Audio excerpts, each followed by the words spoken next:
Hey there, Mickey Barfield with the Polyhedral Knights. Today we're going to be talking more about Chronicles of the Stellar Kingdom. And this here is going to be kind of a part one because there's a lot and I don't want to eat up a video too long like some people do. We'll ramble on. I don't want to be that guy.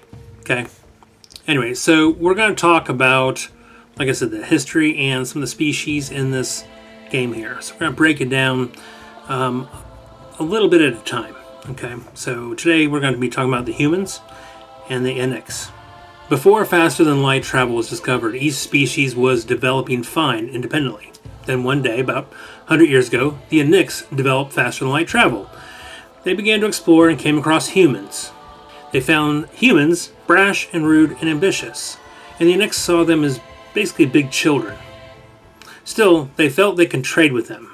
At first, the relationship seemed okay, and many of the Enix elders were concerned about the nature of these humans. Not all were this way, but a dangerous percentage of them were selfish. It wasn't long before industrial espionage happened, and it seemed some of the tech that the Enix were holding back from fell into human hands. It was after that the humans were really unleashed on the universe. That was all it took for the floodgates to open up. Humans jumped on the technology and quickly learned to take advantage of everything other planets had to offer. Before you knew it, technology was being traded for technologies with other cultures had discovered, such as medicine. They eventually came across the Kroom. History repeated itself. The humans befriended the Union of Kroom, and more industrial espionage happened. Kroom took great offense to this, and a short-lived war broke out. The Kroom quickly learned of the human numbers and savagery, and they sued for peace. Kroom hesitantly gave in. Since then, they felt that humans are obnoxious neighbors who insist on stealing and trading off everything. So, humans are pretty much the dominant species of the universe. They just are prolific, they have lots of babies and spread out everywhere, take advantage of everything. I know I'm painting them out to be horrible, but there's a good percentage of horrible humans, as some of us know. But there's also a good percentage of good ones as well. And the universe knows that as well too. They see the good and the bad. Now, why play a human in this world here? Now, in this game, they get a bonus for their luck, because they just seem to be lucky, let's face it. And they also get a few more skill points, because they are highly ambitious. Even if they're not necessarily the smartest, they are very ambitious. So they get a bonus in that. Not a huge bonus, but a little bit of bonus.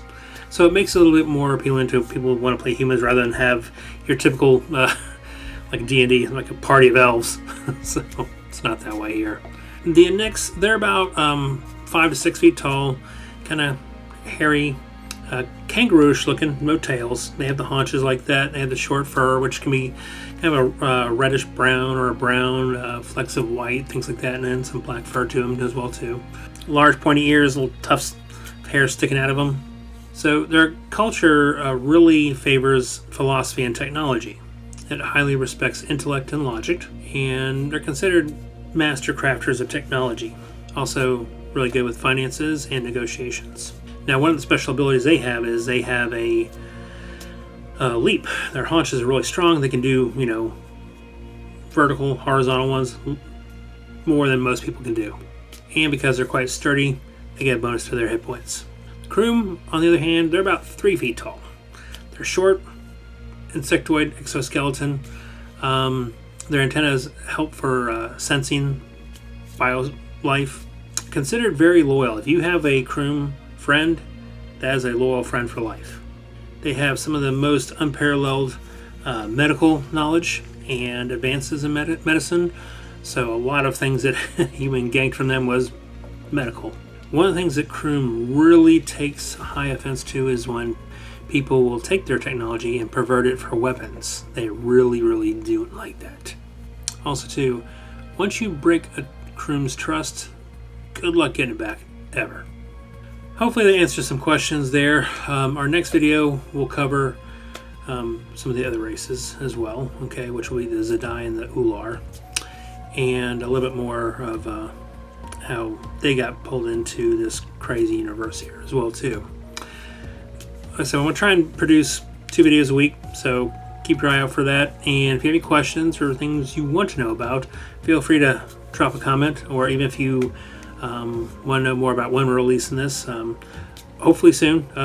We're still wrapping up with Southern Gothic, which is like this close to being released. Once we do that, we're going to launch this thing here. And we have a lot done on this already, so this will be hopefully a fast release. Of course, a lot is going to depend on how much more art we can get to squeeze in there, but that's a topic for a different time. Anyways, thank you very much for listening. I'll see you in the next video.